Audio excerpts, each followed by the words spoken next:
Students of women studies paper third चल रहा है हमारा सितंबर 2016। 36 question. The scheme of government of India does extend smart card baseless cashless health insurance to domestic workers. कौन सा scheme है ये स्कीम है। ये चारों स्कीम्स अच्छी हैं, आप इन चारों स्कीम्स को नोट कीजिए और अच्छे से आप इसके बारे में स्टडी कीजिए। देखिए अब नियोनेटल पोस्ट नेटल मर्टलिटी के वो अभी क्वेश्चन आ चुका है और अभी एक क्वेश्चन और आ गया। हमें बताना है which of the following pair is incorrect. Neonatal के बारे में मैंने बताया कि 28 डेज़ के अंदर अंदर अगर कुछ हो जाए तो ये बिल्कुल सही है। पोस्ट नेटल है death of child as 1 and above, नहीं ये हमने किया था 28 डेज़ से लेके 1 ईयर तक अगर हो जाए तो इसका मतलब ये इनकरेक्ट है। Infant mortality death of children under 1 year of age, ये ठीक है। Maternal death of women while pregnant और विद इन 42 डेज, ये भी सही है। तो हमारा इसमें आंसर क्या आएगा सेकंड। पोस्ट नियोनेटल मोर्टेलिटी का आंसर इसमें गलत है। Assertion reasoning. India's new economic policy had made significant progress in the areas of technology, infrastructure, machinery, science, and impacted qualitatively the life of women. ठीक है. The new economic policy has not succeeded in meeting basic amenity of Dalit women in the area. तो ये भी ठीक है but इसकी correct explanation नहीं है। अब the women's movement developed quite differently from earlier movements. Autonomous women groups emerged in the country in the beginning. तो इससे पहले हमारे पास क्या थे? इससे पहले हमारे जो टॉपिक थे ना वो सिर्फ ऑपरेशन एक्सप्लॉयटेशन और पेट्रियार्की के ऊपर हम फोकस करते थे, तो इसमें हमारा आंसर था सेकंड। अब देखिए फिर से ये सीडा के आ गए हैं। मैंने ये बताया आपको, मैं बार बार बता रही हूँ आपको, सीडा के ये लर्न करने ही करने हैं। इसको लर्न किए बिना आपका गुजारा नहीं है। देखिए हर पेपर में 1 से 2 हर पेपर में आप देखेंगे 2 से 3 क्वेश्चन सीडा में से ये कवर कर ही रहा है। अब यहाँ पे हम देखते हैं इसका आंसर। अब unpaid women worker in rural and urban family, इसका है 16। देन इसका 18 डिसेबल्ड वुमेन का, women in conflict prevention, B का है 430 और बचा कौन सा 24, वुमेन एंड हेल्थ है 24। तो ये आपको लर्न करने हैं और ऐसे बीच बीच में से लर्न करके नहीं होगा, ये सारे आपको ना एक ही सीक्वेंस में लर्न कर लेने हैं। इसके लिए मैंने अलग से वीडियो दी है, आप प्लीज़ उसको जाके देखें, वहाँ से आपको ये लर्न हो जाएगा जल्दी। अब ये डिजीज़ का क्वेश्चन है, यहाँ कैसे आयरन की डिफिशिएंसी से हो रहा है, गॉइटर आयोडीन की, ये बेसिक क्वेश्चन है, ठीक है, ये आपको करना है। देन ये कुछ मुश्किल क्वेश्चन है। देखिए ऑथर्स हैं और हमें उनकी स्टेटमेंट दी हुई है, हमें ऑथर की स्टेटमेंट के साथ उनको मैच करना है। अब इस क्वेश्चन पे हम ज़्यादा टाइम लगाएंगे 42 क्वेश्चन पे। देखिए इसका आंसर है 4, BEDC। अब हम देखते हैं, देखिए यहाँ पे सबसे पहले वर्जीनिया वॉल्फ ने क्या कहा था, उसने बोला है ये B point, as a women I have no country, as a women I want no country, as a women my country is my word. Then Edwin Rich, उन्होंने बोला है life on planet is born of women। Then Mary Wollstonecraft, ये famous feminist हैं। आपको अगर time है तो आप इनको एक एक को सर्च करके विकीपीडिया में इनके बारे में बेसिक इन्फॉर्मेशन ज़रूर लीजिए, इनको भी आप नोट कर लीजिए। जो मैं प्रोसेस बता रही हूँ ना आपको इस एग्ज़ाम को प्रिपेयर करने का, अगर आप उसको पूरा फॉलो करते हैं तो 100% ये आपका पहले ही अटैम्प्ट में, फर्स्ट अटैम्प्ट में, और वो भी इन 30 दिनों की प्रिपरेशन में ये आपका क्लियर हो जाएगा। बट ये है कि जो मैंने कहा है आपको इम्पोर्टेंट पॉइंट लिखना है इसके बारे में और डिटेल रिसर्च करना है, वो जो भी आपने नोट किया है ना उसको आपने डेली रिवाइज करना है, डेली। नाउ थर्ड का है D, the women who strengthens her body and exercises her mind will by managing the. Then fourth बचा रॉबिन मॉर्गन, ठीक है।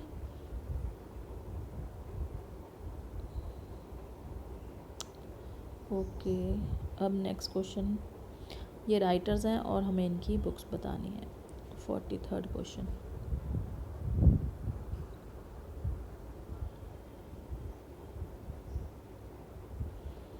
अब रोमिला थापर ने लिखी है बुक इंडियन वुमेन।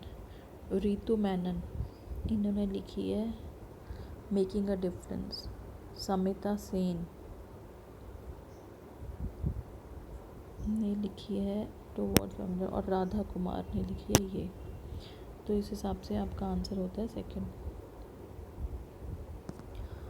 अब एक पर्सन को डिसेबल क्या कब कहा जाता है? जब उनमें 40% डिसेबिलिटी है। तो ये तो सिंपल क्वेश्चन है। अब जेंडर पैरिटी क्या है? जेंडर पैरिटी एक न्यूमेरिकल कंसेप्ट है, इसका ये सेकंड आएगा कि गर्ल्स और बॉयज़ का प्रपोर्शन कितना है, वो है जेंडर पैरिटी। अब ये देखिए, ये कंसेप्ट्स हैं और आपको इसका मीनिंग बताना है। Gender stratification, gender structure, gender ideology, gender believe. अब देखिए, जेंडर स्ट्रेटिफिकेशन देखते हैं हम सबसे पहले। 46 क्वेश्चन है ये। तो 46 क्वेश्चन का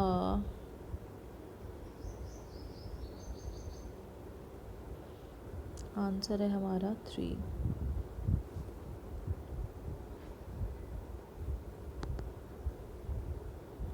तो जेंडर स्ट्रेटिफिकेशन क्या है? सबसे पहले तो ये तो रैंक्स हैं, है ना।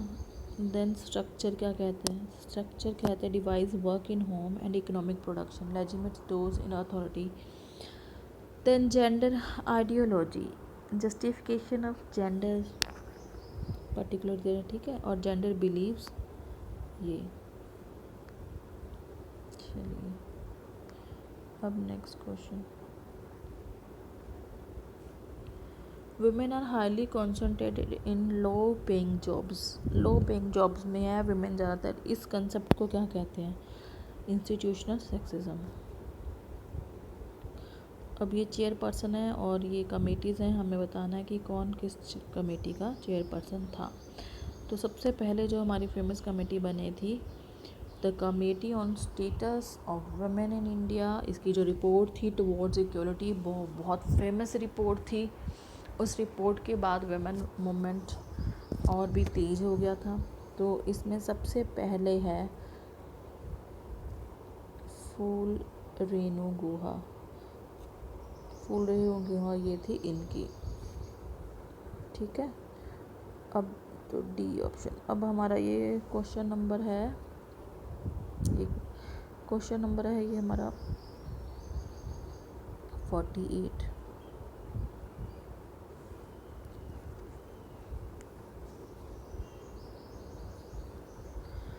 देन बी, दुर्गाबाई देशमुख, ये इसी की थी। देन कमला देवी चट्टोपाध्याय, ये ऑल इंडिया हैंडीक्राफ्ट्स की हैं। और पैम राजपूत, ये सी की हैं। तो इसके अकॉर्डिंग यहाँ पे हमारा आंसर होता है 2। अब चाइल्ड मैरिज कहाँ पे सबसे ज़्यादा होती है? ये तो सबको ही पता होगा, बिहार में सबसे ज़्यादा चाइल्ड मैरिज है। अब ये रिसर्च पे देखिए, हर पेपर में एक एक दो दो क्वेश्चन रिसर्च पे भी आ ही रहे हैं। अब stratified random sampling, quota sampling, purposive sampling, snowball sampling. अब ये ना आपको टाइप ऑफ सैम्पलिंग है, आप टॉपिक नोट कीजिए, टाइप ऑफ सैम्पलिंग। तो एक बार ना इसको हम स्टडी कर लेंगे, टाइप ऑफ सैम्पलिंग क्या है, probability sampling, non probability techniques. Probability में आगे अलग अलग कैटेगरीज हैं। आप इसको ना नेट पे कहीं से भी एक बार स्टडी कीजिए, सैम्पलिंग का पूरा ही टॉपिक कर लेंगे ना, तो आपको सैम्पलिंग से रिलेटेड सारे क्वेश्चन हो जाएंगे। तो चलिए यहाँ पे हम 4th में करते हैं। इसका हमारा ऑप्शन आएगा फर्स्ट।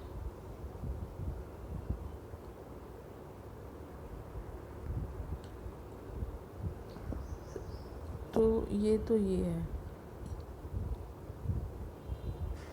देन स्ट्रेटिफाइड, अच्छा ए बी सी डी ये सब यही है जो इसका आंसर है। चलिए, तो हमारा फर्स्ट आंसर हो गया इसके अकॉर्डिंग।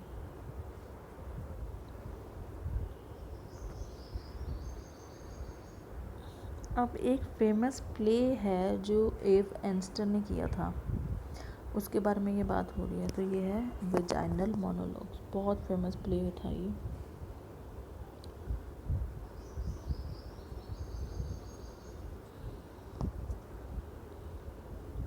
अब ये क्रिमिनल लॉ एक्ट है, इन्होंने अमेंडमेंट की है, तो रिलेटेड टू सेक्सुअल ऑफेंस तो कौन कौन से में कही है, ये हमारा ये सिंपल क्वेश्चन था।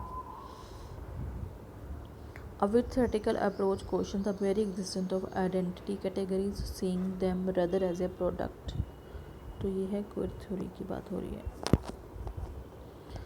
अब ये जेंडर पे गैप है, देखिए जेंडर पे गैप पे क्वेश्चन आ गया है हमारा 54th। जेंडर पे गैप कौन से में देखिए सबसे ज़्यादा है, पे गैप किस में है सबसे ज़्यादा, इंफॉर्मेशन टेक्नोलॉजी में सबसे ज़्यादा गैप है। तो चलिए इस क्वेश्चन में हम करते हैं ये फर्स्ट का, तो ये आएगा 34, देन कंस्ट्रक्शन में 25, हेल्थ केयर 26 और education 22।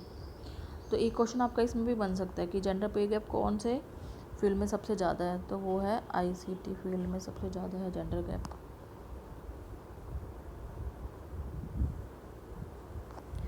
Highest report of cause of maternal mortality, ये तो बेसिक सा क्वेश्चन है, सबसे ज़्यादा इसमें है। अब कलानिधि नारायण किसकी थी ये डांसर, ये तो मनरेगा के क्या पॉइंट्स ऑफ प्रोविज़न दिए हैं आपको।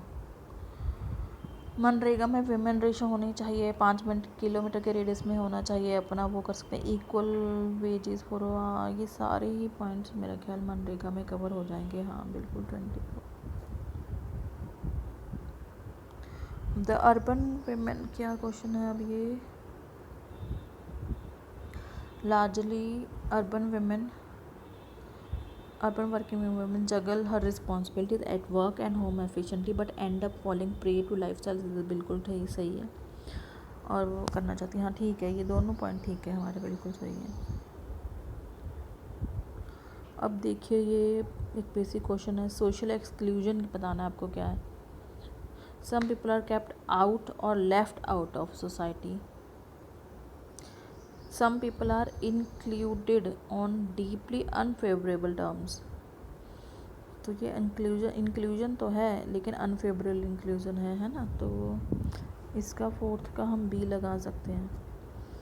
Fostering of exclusion through deliberate policy बना दी गई उसको एक्सक्लूड करने के लिए, तो ये एक्टिव हो गया।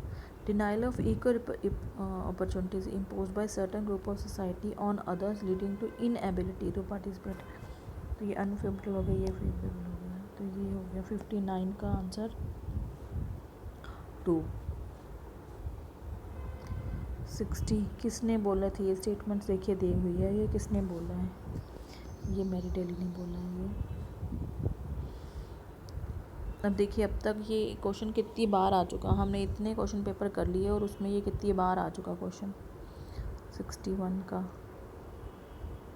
ये सेक्शन रट लीजिए आप, 243D सबसेक्शन 3, जिसमें 1/3 रिजर्वेशन मिली है विमेन को पंचायत इलेक्शन में। दादा साहब फाल्के अवार्ड सबसे पहले किसको मिला, देविका रानी को। ये कुछ बेसिक क्वेश्चन है जो बहुत सालों से आते आ रहे हैं। अब कौन सा करेक्टली मैच नहीं है इसमें, 63 फोर्थ मैच नहीं है इसमें से, 64। अब ये वही मैंने बताया ना आपको, इनके ईयर्स याद होने चाहिए, 64 का 3rd।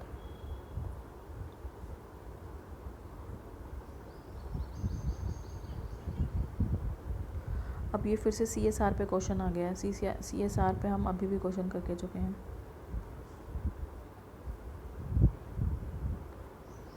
अब एज है, ये एज चाइल्ड की डेफिनेशन के लिए एज क्या होगी, बिलो 18 ईयर, जो इंडिया ने इसमें चेंजेस किए थे। अब ईयर बताना है आपको।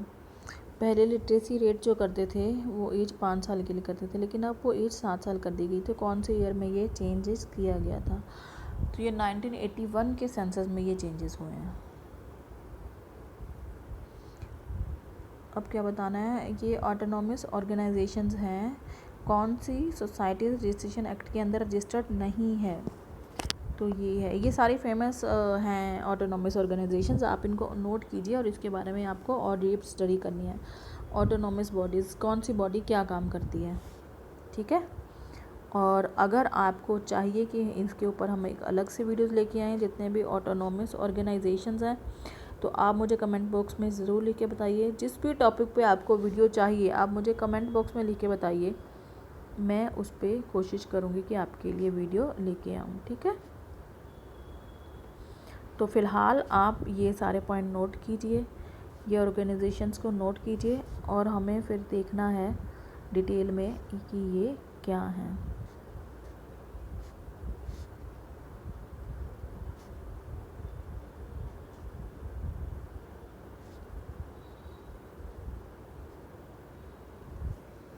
नेक्स्ट क्वेश्चन में चलते हैं अब हम।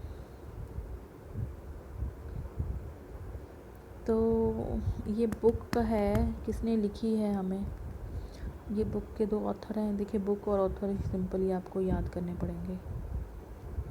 अब क्या है, which of the following provision provided in company act. अच्छा, नया कंपनी एक्ट में उसमें वुमेन को एम्पावरमेंट देने के लिए किया गया था। वुमेन में एम्पावरमेंट देने के लिए उन्होंने वुमेन डायरेक्टर का एक प्रोविज़न ऐड कर दिया उसमें। अब ये देखिए, ये आपके पास पैराग्राफ आ गया, पैराग्राफ आपको रीड करना है, उसके बाद आपको इसके क्वेश्चन आंसर देने हैं। ये सिंपल है, जो आप अपने आप कर सकते हैं। ये वीडियो सितंबर 2016 का पार्ट 2 यहाँ पे ख़त्म होता है, तो इसको हम यहीं पर